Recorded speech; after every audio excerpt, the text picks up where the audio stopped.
It's the law. It's a traffic stop, okay? This guy would never be in this situation. Same thing with George Floyd. If George Floyd was...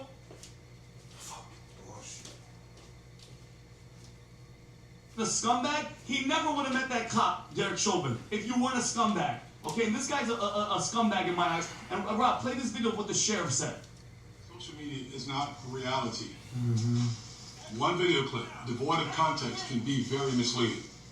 Given that McNeil never brought this incident to JSO's attention, but rather pushed the cell phone camera footage that he had in his possession since March 5th out on social media, one can only assume, and I'm saying I assume, that he intended to inflame the public. The administrative process is still ongoing, and as such, I will neither defend nor commend Officer Bauer's response to resistance until all you ever gonna drop any of those songs, bro? The investigation is completed. Yeah, I need to. However, I mean, you gonna plan it out or anything? I will not remain silent on important think about it? information are buried to advance an anti-police. I mean, that's what I'm asking. I know this. The truth is, William McNeil Jr. Out of sight, out of mind. That's why I be like, just drop it right away. 21 seconds after he was stopped. Just leave it there. It's gonna be there for a whole 4 years. His non-compliance quickly rose to the hey, then you're gonna ask someone else. You gonna get on this song and then take me off. McNeil was arrested. He pled guilty to resisting a police officer without violence. Force absolutely looks ugly. And because all force is ugly, whether or not the officer involved acted within outside JSO policy, that's still what we're investigating. Yeah, that punch, by the way, he's getting under investigation. That cop was relieved of his duty and good, do an investigation to get him in trouble. But this attitude, this sentiment towards cops of the hell with them, and they're just trying to kill us, and that's horseshit. And the stats are on our side, okay? Just comply.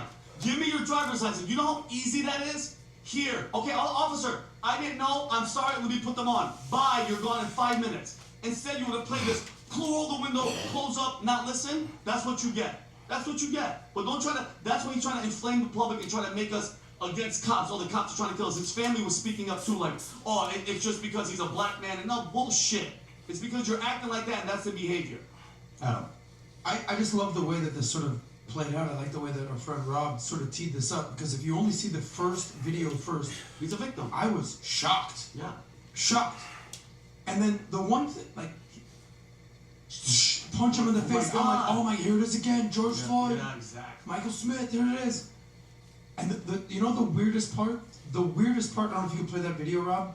As soon as the glass breaks, he's calm. Do you see how calm that dude is? Yeah, he knows what he's doing. He knows what he's doing. See how, as if it's like, expected this. Yeah.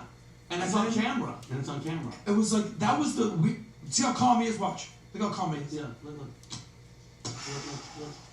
Yeah, oh yeah, I didn't do anything. Yeah, my camera's running. Because he knew this was going to happen. Of course.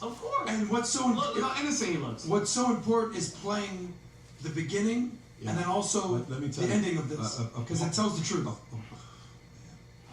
A part of me when I'm watching this, he doesn't look like a bad kid. I'm sorry, guys. He doesn't look like a bad kid. Okay, I'm watching this thing, like, right after he gets hit in the face, go back to it, Rob, and I know this is not a popular position I'm taking right now. Go back to when he's getting hit in the face, okay, and he holds, okay, press play right there. We don't need to be playing this episode, so watch this. Boom, immediately hands go up. Yep. Okay, hands go up. And the way he talks, he's not, does this guy have a criminal record or not? I'm checking right now. Does he have a criminal record? However, February was resisting. No previous. Let's just assume he's not a criminal. No, but I'm actually reading it, but let me go through it, and I'm going to go with a very different angle. Can you find out if this guy's got a criminal record? Nothing about that moment behavior tells me the guy's got a criminal record. Does he have a criminal record? So describe a 22-year-old biology major and marching band. He gives me a vibe of a marching band guy. Remember at Livingston College, no prior convictions. Pleaded guilty and resisting. Okay, so okay, hang on. Just wait for me. Just wait for me on what I'm going here. Can you play the clip of the stepfather, Rob? Go to the stepfather playing the clip. Okay, go to the stepfather playing the clip, and yeah, go, make it bigger, and then go to the next slide. Let him play, and then the stepdad speaks, and then the lawyer speaks. Zoom in a little bit. This is him. Yeah. And he didn't the room. You wait for it. The stepdad comes around. I was really just scared. Just see that video made me go back to when I was 22. Heard it. it hurt. It made me upset. But I seen what my son did that I had to do. Okay, pause right there. Yeah. All right. So unfortunately, last night something happened with one of our kids. Anyways, and I have to go pick him up, and I'm talking to him, and we're having a long conversation on the way back. You know what the conversation was? Hey, you screwed up. What are you gonna do? Doesn't change my unconditional love for you. Doesn't change the fact that I'm gonna be your dad for the rest of your life. Doesn't change the fact that you always know you can count on me. Always, you can count on me. But guess what? You screwed up. And that causes a decision to be made. Okay? How much you think this kid, up until this point, lived in a household or a community or mentors that have been feeding him this thing about black this, cops this? How many years do you think he's been fed this? A lot in the media doesn't help. He doesn't give me the vibe that he's that guy though. He just did this because it's been fed to him. He gave me the vibes of a good boy, that he's trying to be better. But guess what? When someone, the basic stuff, when the law tells you, hey, cop pulls you over, do what they ask you to do. Simple. Look, the only reason you would behave like that is because someone fed you nonsense, and now this is what's happening. And you're not a victim. You're not a victim. There's laws. Follow the law. Here's why I pulled you over. This is what happened. It's such a disappointing thing. And then the other part is that the lawyer that shows back, it's the same lawyer that you've seen before. If you go back to the link, Rob, and you go to the third slide with the exact Instagram thing I sent you, you've seen this guy's face before. There's these guys that this is a business model. They just wait for things like this to happen. And that same Like lawyer it's that always lawyer. shows up. You see him all the time. Go to the last one. That's him. Ben Crumpin. Yeah, you always see him in situations like this. It's kind of like the other lawyer who was the GOAT on sexual harassment. Oh, yeah, the lawyers. girl. What's her name? They did a Albright? documentary on her. No, not Albright. It's a different name. What is her name, Tom? I had her on a podcast 12 years ago, 11 years ago. Oh, Gloria Allred. Gloria Allred. Allred. Guess what Gloria's daughter does? Same exact thing she does. You know that? Same exact thing she does, her daughter does, give or take. So, I don't know. I'm watching this kid, I'm like, dude, if a better person was in your ear, you would be someone else. You ever seen Tupac when he was younger? People claim he was gay. You ever seen the Tupac? It's like, well, I don't know. All I know is the fact that when it comes down to art, I'm very, this and that, right? And then all of a sudden, a couple years later, Nigga that's was it. This gay is and the a government interview. plant. Look at the way he talks. My name is Tupac Shakur, and I attend Tampapai High School. I'm 17 years old. It's like 17 such a weird age. It's such a in the middle age. You're not 18 yet, and you're older than 16. But I like it. It's nice. It's like a learning stage for me. Look at the way he speaks. Body language. How many tattoos do you see? Okay. Well, 18. All right, who got a hold of him all of a sudden? What got a hold of him all of a sudden? This guy turns out to become a gangster. Gangster Tough guy. Yeah. That's why you fat mother. Is that? Yeah. That's all I need is in the life of sin is my girlfriend. That's the troublesome guy. That's that guy. That's the life goes on. That's that guy. I don't know, dude. The wrong person in your ear can destroy your life. The right person in your ear can help you out there. So my biggest challenge with that is who's in your ear. Okay, here are some of the guys that end up winning at the highest level. And they make money, and they grew up in an environment that there was a lot of mess going on. Who's in your ear? This kid. You know who's in your ear? It's being fed victim of mentality. Being fed victim of mentality. Being fed victim of mentality, and you're buying it. Okay. Parents, when it comes down to your kids, when your kids screw up, they screw up. Let them face the consequences. Have their back. Do everything you can as a parent. But they need to know it's a screw up. Just like we went through.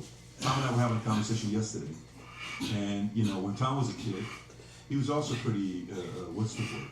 There's a word for it. Rambunctious? I would, well, by the way, Tom was, people see Tom right now as a final product. Tom was, he got in trouble, like in a different way. Like Will Ferrell, like, Gator don't play that. Yeah. Gator don't play. No, Tom was out there. But what's the point? As boys, you're going through it. But guess what? good parents raised a man that now has raised incredible girls with his wife. Okay? So, but what is that? Somebody at one point of your life taught you, you screwed up. Man up. You screwed up. And unfortunately, somebody told this guy, it's the cop's fault. And now, he's going to have this on his file every time he goes to a job interview. Yeah. What happened? Well, let me tell you, it wasn't fair. Go to an employer and say it wasn't fair. Who the hell wants to hire somebody that always says it's not fair? The moment I'm in an interview, and I catch the language of it's not fair, victimhood, blame, bashing the previous boss, I'm not attracted to you. You literally can watch someone's interview and see how they speak, and I'm like, yeah, no, you're going to talk shit about us here very soon. Goes back to this one guy when I'm at Mojica Castle. This one guy comes up to me and says, let me tell you, Patrick, I've been in New York Life. I've been in Primerica. I've been in Transamerica. I've never had a good leader to work with. Now I found you. I know everything's going to change. And I told him, I said, no. Very soon I'm going to be the fourth guy that you work for. You're going to go to a different company. A couple years later, same exact thing happened. Gone. There's a pattern. And that language is either taught as the individual. So, to me, when I'm watching this kid, this is not a bad kid. It's not a bad kid. He effed up. Yeah. Don't get me wrong. Like, I'm not sitting here telling you it's a screw up. Yes, and the media using this to pander so black on black. And I love the fact that the sheriff that was speaking on TV is a black guy. You don't think he wants to help another guy out? Watch this movie that I keep telling everybody to watch. It's called The Forge. Did you end up watching The Forge or no? Yeah. I told Mario to watch The Forge. I think Mario watched The Forge, and I'm telling a bunch of people. Yeah, TK Waters. I don't know who you are, sir. Thank you for your service. Respect to you. I have no idea who this man is. I've never met him. I've never spoken to him. The way he handled himself, I guarantee you he probably has some positive influence on some young men around him. Nephews, kids in school that got in trouble that he challenged them to get better. I had a guy like this in the Army, and they fixed me. They challenged the hell out of me when I was 18 years old, and I was acting up and put me in my place. We need men like this. These are the heroes against that time. He grew up in the Army. Did he really? His father served in the United States Army as a command sergeant. He grew up as a military brat, stationed at several bases with his dad. Isn't that awesome? Yeah, it's true. Isn't that due to his father's service while they were playing Marines, but changed his mind when a cousin was killed in 1990 during the robbery in Ramona neighborhood of Jacksonville? So I don't know, man. I don't like hearing stories like this, and it bothers me for two reasons. Because that kid is one decision away from being an incredible citizen and living a great life. And the people who keep feeding this victimhood bullshit mentality are going to keep continuing this behavior. It's never going to stop. But he's not George Floyd. This kid's not George Floyd. No, absolutely. This kid is not any of those other kids that we read about. No. This is actually a good kid. Yeah. But Pat, it could have easily become something crazier. Because Yeah. Rob, can you show really quick when they break the glass of the car? This is what's laying on the passenger side on the floor. Like when you're a cop and you see that, that's a whole different situation. And then remember, he leans into that side. You don't know what the hell's going on. You don't know why he's resisting. So going back to the initial point, just follow their instructions, and that's it.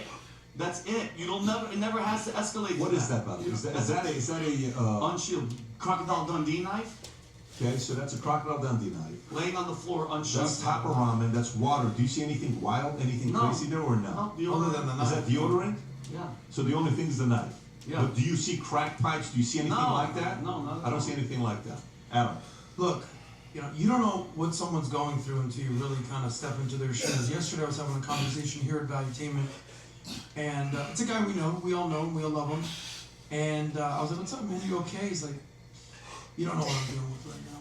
And he went down a laundry list of things that's going on with his family. I was like, oh man, I'm so sorry, I have no idea. Oh, your father, man, I feel for you. And he's like, people don't know what I'm going through right now. People don't know. And I was like, man, like, I hear you. And we're all going through things. And put yourself in this guy's shoes. We all have our, they say, it's my truth, it's my truth, it's my truth. There's something that a lot of black people have to go through. It's called being black while driving. And we don't know what it's like to be black while driving. We don't know. We all deal with this. Seriously, what did you tell that guy? What did you tell him? Whoever that is. I don't know who you're talking about. What did you tell that guy? I told him a lot of times it has to do with improving yourself. I said, you have all this chaos around you. How do you feel about yourself right now? It's like, nah, I'm not happy with where I'm at. I gotta do this, I gotta do that, I gotta improve. I said, you're absolutely right. It's kind of like the airplane analogy. It's like, put on the oxygen mask on yourself before you start helping others. You want to help everybody. You can't fix all these people around you. Yeah. You have to improve yourself. I want to move. It's kind of what I told you. Yeah. But I'll say just one thing. Yeah. Everyone out there is doing this. Like, you don't understand what Jews know, how sensitive they are about the Holocaust. You don't understand how Armenians are about the genocide that happened in Turkey. You don't understand, Assyrians don't say things about their mom. You don't know when blacks will drive you. You don't know what it's like to be Hispanic and be an immigrant here. You don't know like what it's a woman, be gay. We all have our different things that we are dealing with. I totally understand. Okay. You put yourself in these people's shoes. I understand why that young black kid was hesitant to step out of the car. No, hold on. I understand. Wait. If he was white, if he was white, Hold on. would they have treated him the same way? You validated my point. No, I understand why he was skeptical. I would encourage him to understand where the police are coming from right here and why you need to listen to the police. The backup I'm not was saying black. he's The backup right. cops were black. I- The question: if he was white or Spanish, would they have done the same thing? Absolutely. Yes, I'm not making an Absolutely. race thing. I'm making it. This is what you're feeling. No, I'm not saying I You, know. you've It's not seen about that. countless stories like George Floyd, like Michael Brown. I'm this, moving that, on, bro. that. I am not with that premise position. That's not where I'm going. I'm going to whoever's in that kid's ear destroys his life. And he's got to know as an adult, if you live in a screwed up environment, you know what's right or wrong. You hit a certain age that you know you're doing something dumb. At what age do you know you're doing something dumb? Tell me. But hang on, I'm asking you guys. At what age do we learn that we're doing something dumb? When you're a kid. At what age? Tell me what age. At what age do you know 5, you're doing 6, 10. I don't. Tell me. what do you think it is? I'm actually asking you, at what age do you know you're doing something stupid? Like, do I need somebody to tell me don't smoke crack? Do I need somebody to tell me that Sometimes you do. eating too much cheesecake is, at what point do you know you're making a bad decision? You're 6, 7 years old. Fairly young. You're in kindergarten, and So- you're out there doing things. You somebody gets hurt. The Yeah. teacher's yelling. And you're like, well, that was dumb. Okay, so you don't have to be that old at to around figure it out. I'm very basic, and it's like 6, 7 years old, right? You'll learn it's bad. I'm gonna tell you this one story. Sandra Bates was a director of psychology at Glendale High School. I'm 26 years old. She invites me to go. I said, give me the most troubled kids in the school. I want to go work with them. I'm an alumni. I want to work with this class. They give me 30 kids. And I go in there. I got all these gangsters, 14-year-old girls that are pregnant, and what do you call the ankle, the bracelets. These are those kids, right? I have court monitors. And so Sandra Bates is sitting there. If she hears this, she will remember this. We have pictures, we have videos. It was a great conversation that we had. But I'm in there. None of it was publicized. It's always been private. And I start going back. So you don't know my life. Oh, really? Yeah. I don't know you don't know what life I live. Okay. Perfect. Let's do an exercise, buddy. What's that? One by one, I want you to tell me how hard your life is. Everybody. I'll go first. Go. You know, and you don't know what it is to be black. Cool, I don't. Next, I'm being pressured because I'm short and girls are judging me. Never forget that kid, Armenian kid. Cool. They make fun of me because I'm super short. It was a super short kid. Great. Painful. Next. Boom. Next. Boom. Next. Boom. One girl, I get to her, she's like this. I'm not going to tell you. I said, you don't want a shirt? No. So you don't have to shirt if you're not comfortable. And the next thing you know, she breaks down crying, runs out. 2 of her friends, whatever, run out with her. 1 or 2 of her friends run out with her. I said, privacy, only if you're comfortable, share. And remember, the director of psychology is watching an amateur, seeing, hey, you kind of crossed the line, because that's why she's there. Next. By the time we're done, you hear everyone's challenges. How I got pregnant. How this, how that. Last kid comes back in. And she's breaking down. She says, you know what? I just have to say. I said, only if you're comfortable. Miss Bates, go ahead. A couple months ago, whatever the timeline was, this 14-year-old girl comes home, sees dad dead from doing heroin, and a mom doesn't know how to live without him because he's the breadwinner, takes the rest, injects herself, and she dies right in front of her. Let me tell you, the room is silent. Everybody is uncomfortable. You know how people are laughing, oh, you are short, dog, oh, you. They're making fun. No one's making fun of nobody. No one. Sandra's sitting there emotional. She knows the story. I don't know the story. The rest don't know the story.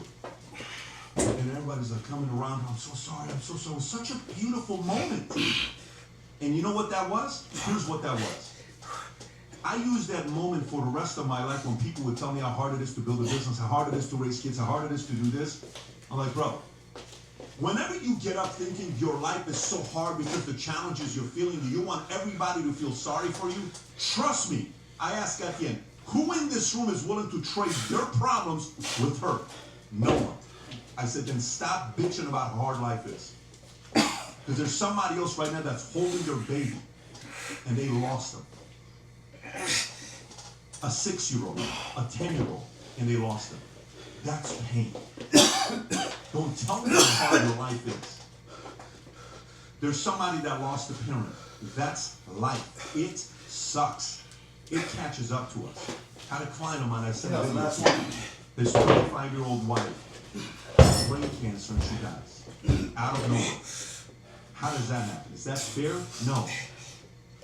But to me, this concept of like, you know, you don't understand what I'm going through. You don't understand what I'm going through. Don't get me wrong, folks. I'm not telling you don't sympathize. I'm not telling you we don't need empathy. I'm not telling you I just empathize with a guy that is sitting here talking about the fact that he's acting like a victim. I'm saying I empathize with him because he doesn't give me the bad vibe. He gives me the vibe of a good freaking kid. He doesn't give me any bad vibes. Right? But he's been fed some bullshit that makes him feel like a victim. Some men are raised by freaking mamas that don't want to give up their sons because no one's ever good for their son, so that boy will never get married. And they're holding their son hostage. Let the boy freaking go be someone else's love. Let him loose. The man needs to live his life. No more Mr. Nice Guy. Go. Go. And so a boy is raised being a mama's boy, and then you're soft left later on. You're soft. And you always remember when you cry, mama was always there. So you're like, you become an adult, you're like, I want to cry because that's how I get my attention. Stop it already. Man, there is, you know, leadership is hard. Parenting is hard. Being a husband is hard. Being a man is hard. It is. You know, and no one's selling the easiness of this part, but I'm not with that. I think at a certain point you have to. I'm 14, 15 years old. All my friends are smoking weed. Smoke weed, smoke weed. No, I never smoked weed. No, I don't want to smoke weed. First time I smoked weed is because I chose to smoke weed. I don't want to smoke weed. I didn't have a brother that, you know, like Fred Trump. I didn't have anybody in the family that died. No. I'm like, no, I'm not going to smoke it. Why? You can show restraint. You can show that. Practice it. No, I'm not going to do it. No, I'm not going to do it. No. Let me tell you, it's all on fire. I don't know if I agree. You like fight that a little bit. Fight that urge of, you know, needing that sympathy and that, oh, feel sorry for me. Man, fight that flippin' urge. You're gonna be held hostage for the rest of your life with that unnecessary attention. It's not good. It's not necessary. And so to me, I get what you're saying. Like when I talk to you, and we talk family, I get you. Once I understood you, I'm like, okay, I get it. You know, I understand when you came to us, you know, your father had passed away, girl, all that stuff. I get it. I sympathize. I empathize. But you can have a hard time being around me all the time, like, you know, you don't understand it's unfair this. No, that's not, because we can control our thoughts and our decisions, and we can improve. Very simple. I had no plans of talking about this, and I didn't even think this was going to be. I was planning on going to the story for 5 minutes and we move on to the next one. But to me, nothing about this kid gives me bad vibes. He's just got, unfortunately, the wrong people in their ears. And the wrong people that are in their ears, they have wrong people in their ears. And they have wrong people in their ears. 22 years ago, I read a book called 10 Generational Curses. It's actually not a big book. You've never heard of this book before. And one by one, when I'm going through this book, Top 10 Generational Curses, it's a book. I think that's the title of the book. Can you go to that's the one, the third one. Third one down. Yeah, what's that? That's the one. When did it come out, Brock? What's the year that it came out? 2006. 19 years ago. I said 22. So that's the book when it came out. And I'm going through it. I'm like, oh, interesting. Oh, interesting. Oh, interesting. Alcohol. Well, my dad was an alcoholic. Abuse. When my dad hit me. Drugs. When my dad this. Gamble. When my dad was gambling. Freaking cut it. Stop the damn curse. No, it's not going to get to the next generation. It's going to be, stop right here with me. I'm the new leader. I'm the new leader. No one in my family is going to be passed down to, period. It stops right here. You stop that pain. You get to do that as a man, as a leader. It's not easy to do. Don't blame your dad. Don't blame your grandfather. No. Move on. We don't know the whole story. Let's move on and be leaders. That's what we need today in America, in the world, everywhere. We need more men like that sheriff that came out of, what was his name? Waiter? TK Waters. TK Waters? Respect you, sir. Man, like this is driving me insane. Someone's got to put a stop to this behavior. Constantly feeding this in their ear, feeding, it's not fair, it's not fair, it's not fair. Stop it. No. Kid wants that. My son yesterday wanted me to say it's not fair. I'm not going to give it to him. It's not fair. No, it is fair. It is fair. Publicly, I'll defend you. Privately, you screwed up. And he says, you're right. Okay, good. Let's move on. What do you want to talk about? We talked till midnight last night. Awesome conversation. We moved on. Manned up, took responsibility. Let's move on. Everything's going to be okay. Damn, this pisses me off. But anyways, all right. So what story do we have that, is there, do we want to do Jon Stewart? Do we want to go to... You want to end on something a little more lighthearted? That was pretty intense. You know what? Let's do Columbia, Tom. Are you okay with that? Yes, Let's go to the Columbia story. And Harvard, by the way, I don't know if you guys heard about the $220 million with Columbia and Harvard. You got to hear about the story. Prior to doing this, the Manek contest ends in about a few days, and then it looks like he's about to break the record. We got 8 days left. If you can go to Manek.com/Leaders Bulletin, Rob, check this out, folks. Lightweight Ashley Grant is all the way at the top. Wow. At 394. Giancarlo was here yesterday. Bought a new watch. Oh, did he? Handsome Giancarlo. Nice. Freaking love that guy. I got a Manek from a girl. Hecla was like, you didn't tell me he was that good looking. I go, yeah, because I'm not gay. She had a call with John Chiratu, CIA officer. Then you got the rest of the crew there. Then Scott Storch came up. Oh, all right, wow. Scott Storch, 8th place. Paul Williams, Mr. Handsome Paul Williams, who's very fashionable. Rhino YouTuber is also on there on number 7. Rob, let's go to middleweight. Let's see what we got on middleweight. Middleweight, we got Tommy at the top. He's competing. Constantine number 2, 549. Aaron Montes 3. Then you got Dean Mason. Dean is 13 points behind Aaron. Come on, Dean. Come on, Shipley. A lot of good guys there. Go to the next one, Rob. Heavyweight. We got heavyweight. Mason's at the top. Tied with Daniel DeBrincat. Okay, good. Michael Mara, and then you got Sebastian. A quick shout out to Daniel. What a freaking good guy. What a sweet guy. Daniel, wherever you are, you're a phenomenal guy. And then go to the last one. Who's the last one that we got? Go to the last one that we got. Super heavyweight. Look at the super heavyweight at the top. Look at this handsome bachelor, single, Connect me if you want to say hi. By the way, if you want to see Lindy Lee win, go Manek. Don't do that. If you want to see Lindy win, go Manek. She's close to me. Somebody come on, baby. America.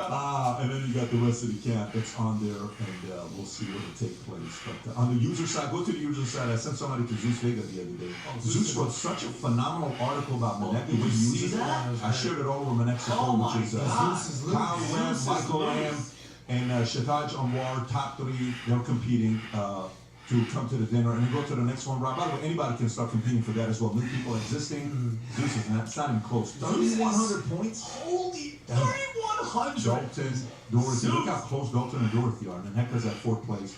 And you got everybody else. Who's this guy? Who's this guy? T-Rome. T-Rome. I don't see this T-Rome. T-Rome Johnson. Timothy. Let's go to this next one here. Let's go to this next one here and wrap it up. Where's that story? I just looked at the story. It's in the addendum. Addendum page 6. Addendum page 6. Oh, there it is. Columbia University to pay out more than $220 million in deal after violating Jewish student civil rights in massive win for Trump's administration.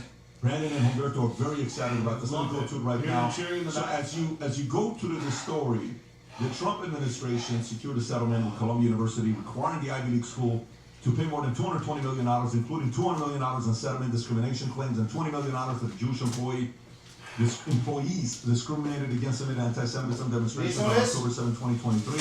Hamas attacks against Israel. The spokesperson for the House Oversight Committee stating subpoenas will be issued in the future to further investigate related issues. Columbia agreed to submit to independent monitoring to ensure compliance with merit-based hiring and admissions and the end discriminatory program and align with Supreme Court's 2023 decisions banning race-based affirmative action. The settlement described by Columbia Active President Claire Shipman as the agreement marks an important step forward after a period of sustained federal scrutiny and institutional It's the last one. uncertainty. Rob, can you go to Trump's tweet? Oh, you have it up already. Thank you. I am pleased to announce that the administration has reached a historic agreement with Columbia University.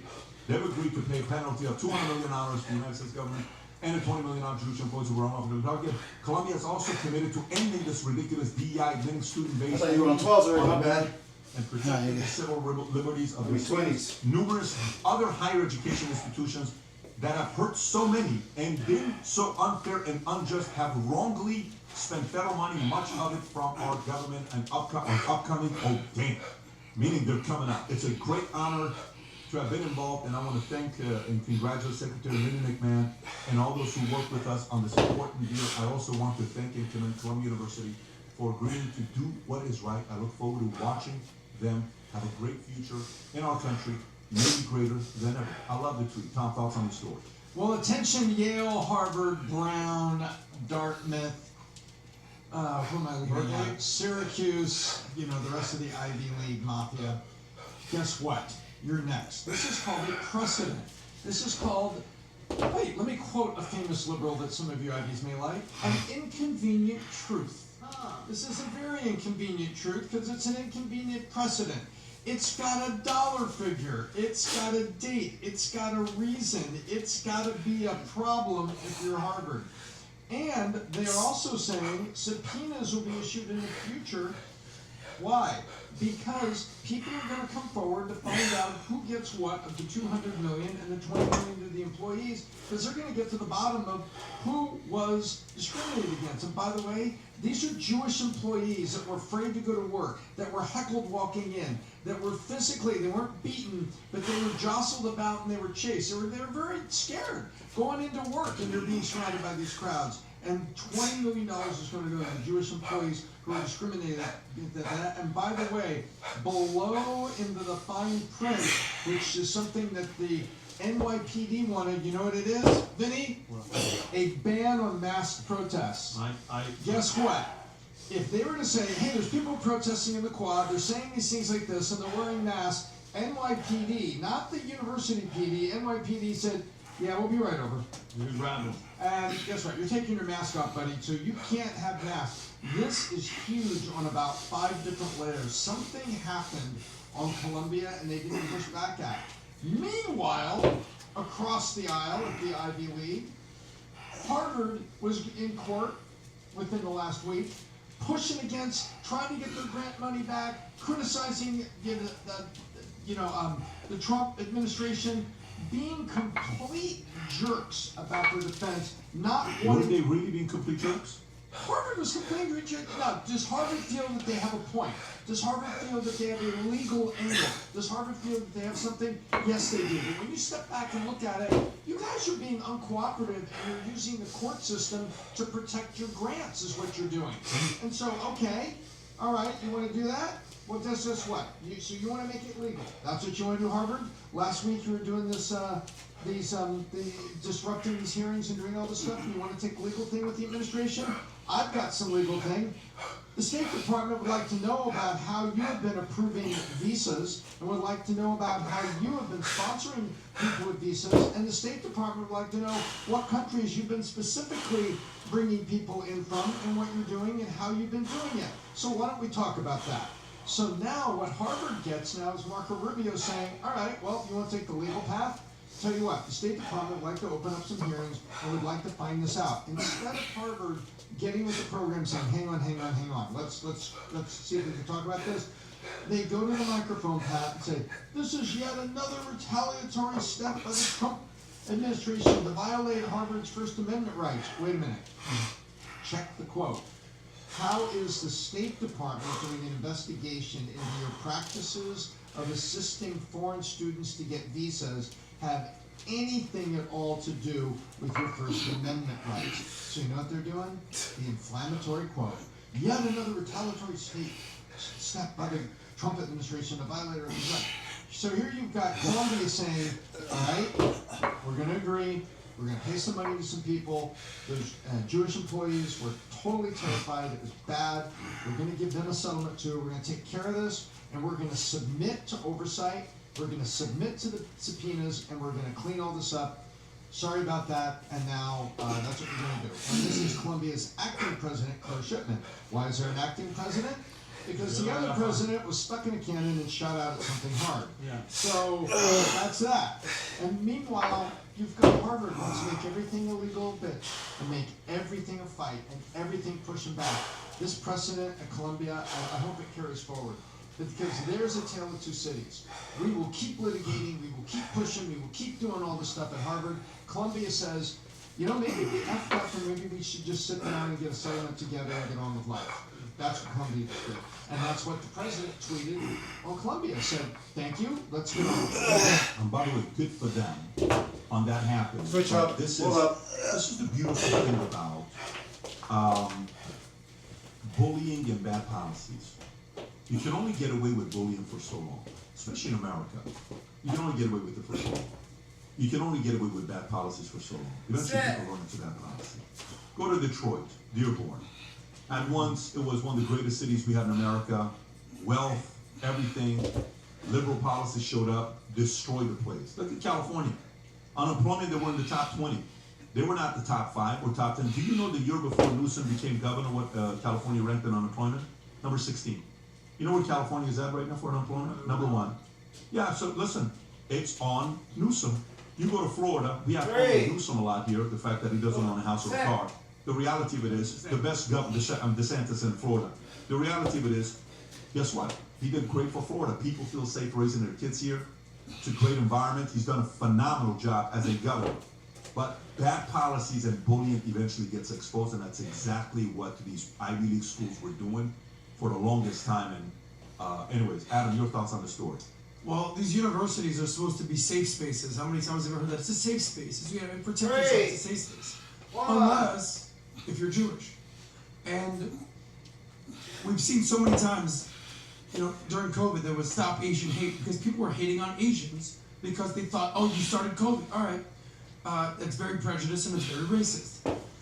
On any of these campuses, trans rights, women's rights, gay rights, blacks, lesbian, any type of, you could be anything you want, you're protected, unless you're Jewish. And here's what I've experienced. People say, Adam, how do you have thick skin? How do you have such thick skin? It's called practice. Once you start getting, F you, screw yourself, all right, cool. You're an idiot, you suck, all right, cool. Kill yourself, all right. I'm going to kill you. And you start getting death threats on the regular. You start getting very thick skin. And you start to realize, holy moly. So, you know, I'm equipped for this because this is, quite frankly, what we do at this point, professionally. Imagine being 18, 19, you got nothing to do with what's going on in the Middle East, in Gaza, in Israel, whatsoever. You're a Jewish kid in New York, and all of a sudden you're getting harassed, bullied, death threats. How do you deal with this? You have a daughter who's 19 now, probably. You have another daughter who's 16. Could you imagine? She's 14. 1914. Well, my apologies. Could you imagine if she was dealing with something like that on campus? I have a close friend who's younger cousin goes to Harvard. I asked him 2 years ago, I said, so how is it? He's like, oh, it's not that big of a deal, man. But because we're seeing things on campus. And we have a whole staff from what the encampments are. If you pull that up. He's like, it's not that bad. I saw him a couple months ago. He's like, oh, no, dude, it's bad. I go, but you told me a couple years ago it wasn't that bad. He goes, I was wrong. It's bad. It is like really freaking, I fear for my life. At Harvard. So imagine this. Here's a stat right here. 99% of schools don't have this crap.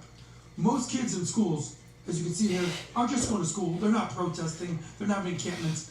But these elite universities, the Harvards of the world, the Columbias of the world, and so on and so forth. That's his way this happens. If you could explain the chart. So what happens here is a distribution. To the left, it shows the tuition of the biggest schools. You notice the tuition, the high, like 60,000 Yes. plus.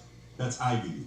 Okay. So protest and affordability. So the higher the price the school, the more likely it is for encampments and protests. So all these institutions of higher learning are just indoctrinating kids. Yeah, of course. It's insane. So if you're going to community college here in Miami, Nobody's on the streets. I don't have time for this. Trying I'm to get trying my to learn. job. I gotta work. At these institutions of higher learning, this is where they're indoctrinating kids. This is where Marxism and socialism and Islamism have sort of teamed up and said, yes, let's get a hold of these kids. You got white kids wearing the terrorist rag, the what do they call it? Hijab, what is the Palestinian rag? Whatever it's It's called. the Ray-Bans and the dish towel thing. Yeah, the dish towel. What do you mean So- terrorist? Whatever the Palestinian rag is, the thing that they wear everywhere. Oh, I don't know what you call it. You're talking about the flag. That's not a terrorist. Not the No, flag. you're talking about not the red flag. and white I'm scarf talking about the thing. white scarf thing, whatever they wear. It's called a terrorist flag? Terrorist rag. That's what you're calling it. That's not what I'm calling It's the it. white You're headdress calling- with the black Whatever it's called. spots on it. Right. So here's the problem that I've realized.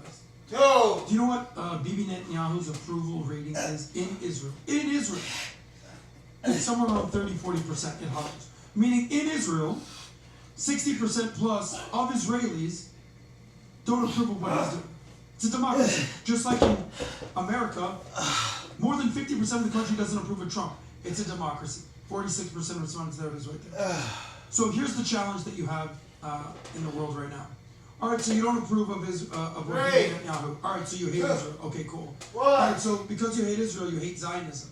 All right, then that leads to, because I hate Israel, because I don't approve of Zionism, now I hate Jews. And you go from not liking Bibi Netanyahu and approving what's going on in the war here to all the Jews. What was the whole thing that Dave Portnoy was basically protesting against? Kill all the Jews. One more. So it's a slippery slope. I don't wish this for anybody. 6 seconds out, last Black, set. white, Asian, Mexican, Assyrian, Armenian, gay. Nobody deserves this. But Israel, as the only Jewish state, is going to have to deal with this, and they're used to it at this point. You know the happiest people in the Middle East? The happiest people in the Middle East? Israelis. Who is the least happiest people? The happiest people?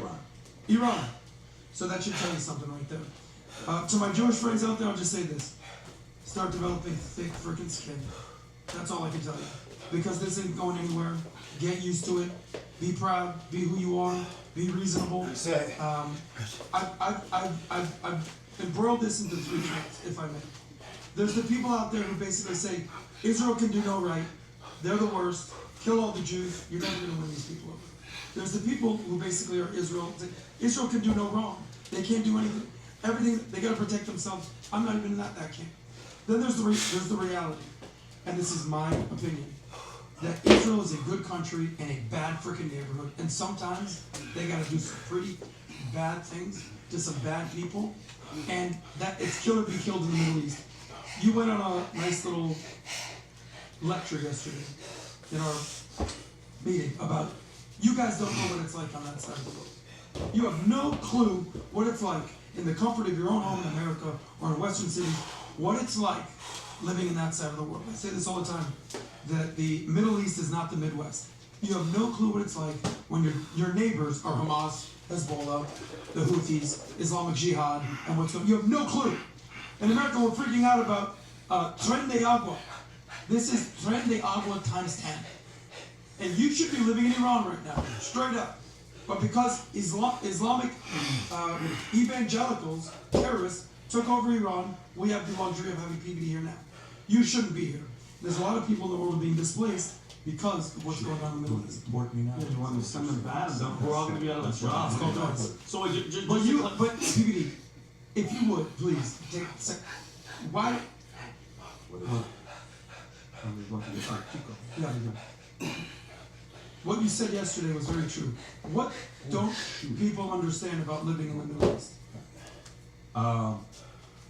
Amongst those people, what does the average American not understand about living on that side of the world? Yeah, I mean, look, it's just knowing the fact that your neighbors are constantly chaotic. in the Middle East. You're not gonna understand it. It's not like in America, you don't worry about it because you don't see what's going on in Canada and Mexico. It's not something to go to sleep thinking about wars and being bombed on and all this other stuff. It's gonna teach you a very different perspective. But yeah, the only thing I would tell you that I'm uncomfortable with, if this thing goes so far to one side that we can't call out in debate.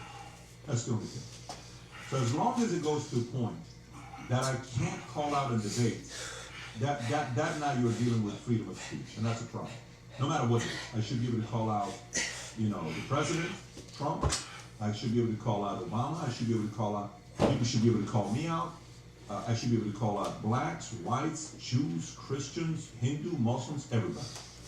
And if it's to the point that a person's walking on eggshells, if I say something, you're an Islamophobe, you're a anti-Semite, you're a bigot, you're a this, you're a that. That's what's forced a lot of people to get so aggressively on the opposite side. But what Columbia and these universities did, yeah, they're being held accountable. Good for them. They've been brainwashing people for God knows how long. You want me to spend $60,000 to $80,000 sending my kids to your school for them to be brainwashed that capitalists are bad and America's bad, it's a terrible country, that Thomas Jefferson, Washington, these people were horrible slave owners and all? Nah, I'm good. I'm good. Yeah, I'm not interested in that. It takes me back to when Hillary and Trump are doing a debate. I'm in Chow Hall in Harvard, and I'm seeing 100% of people that were in the room were rooting for Hillary. When I realized, this is not a freaking school. This is a what do you call it? Indoctrination camp. Vinny, you wanted to say something. No, I wanted to clarify, so it's not a terrorist scarf, it's called a keffiyeh. And then Adam, There's no reason that Americans should know what a keffiyeh is. At all. Well, I mean, they should. But they're wearing it like it's the newest fashion, like it's Jinko jeans in the 90s. I get it. And then with David pointed out, it wasn't kill the Jews. They had some idiot who had that sign that said F the Jews. There's a big difference between kill the Jews and F the Jews. I think Colombia, listen, you can go to any protest, you're gonna see signs that are more outrageous than that. When you said Dave Portnoy, it wasn't about killing Jews. But in regard to the protest, you could all you want, have this, do what? That's freedom of speech, freedom of assembly. Go do your thing. Okay, when you're abusing and hitting and harassing any race of students, I'm happy that they're gonna pay the bill. Good. And my favorite thing out of what you said, Tom, was the mask situation. If you're gonna go out there and you're gonna talk your shit, you're gonna walk, let us see your face. Let us see your face. Any demonstration, all participants must be unmasked. Every single body. Because guess what? On January 6th, if they let everybody take off everybody mask, if you have a mask, you're gonna go to jail. I want to see everybody, because guess what? Maybe they were the FBI, we can see where the hell your face are, so we don't have to deal with the aftermath. So that's my That's also happens to be if you're protesting and you're not wearing a mask, you have nothing to worry about. If you're protesting and doing some nasty stuff, we want to know you so that other witnesses can say that was the guy. We gotta wrap up. I got the armored truck outside. I gotta go pick something up. You'll see what that is. But in the interim, the great Hulk Hogan just died at the age of 70. Hulk Hogan? What? Just died at the age of 70. Damn. We just saw him. We were just a couple months ago. I was just here on the podcast. Wow. 71 years old, suffering cardiac arrest at Florida home. Legend. When was he? That was November. Legend. Just passed away. Tom's playing a song for Hulk. Tom and Brandon and all their Tom's gonna play a song. That came to the queue was perfect. We were with him at Mar-a-Lago. Yes, we were. When Trump you are right. was there. You are right. Anyways, gang. 9 months ago. Tomorrow we have a podcast coming out with Chris Cappy. Chris Cappy's an 11 Bravo military vet that we discuss a lot of different things that Darko's working on. That'll come out tomorrow. Enjoy the weekend. We will do this again next week. You're still doing this. Take care. Bye-bye. Remember, pinky's down. Remember, pinky's up.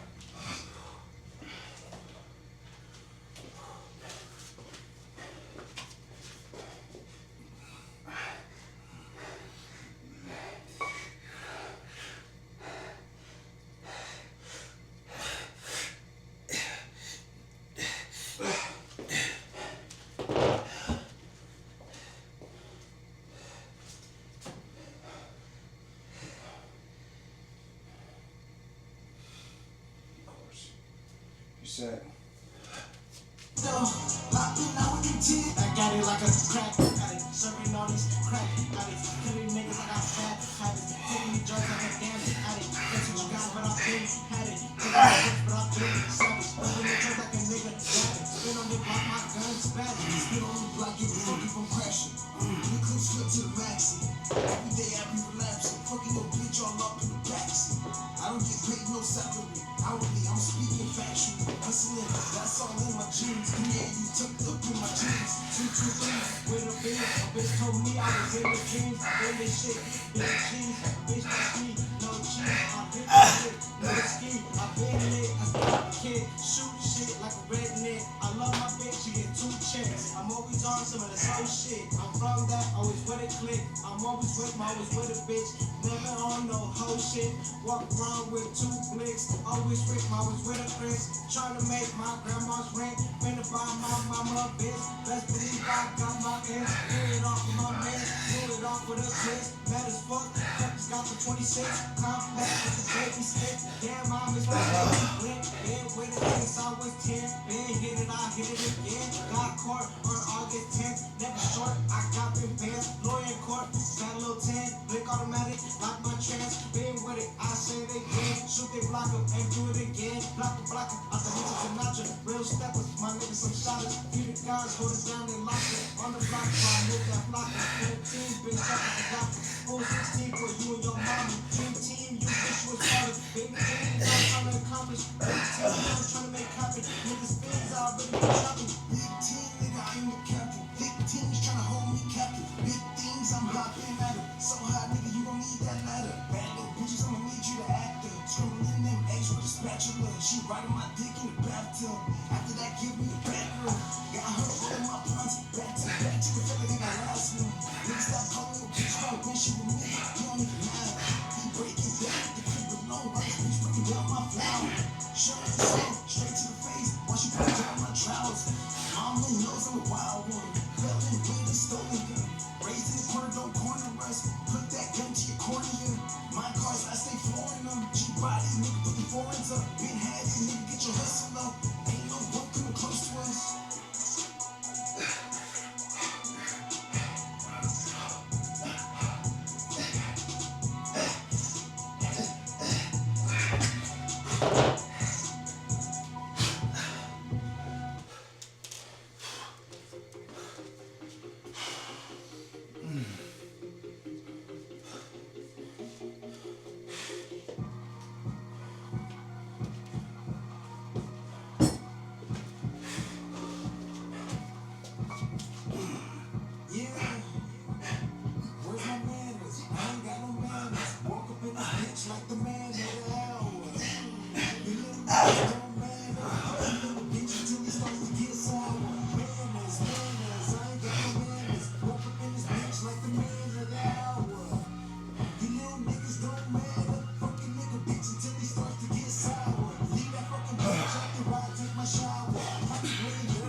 Set.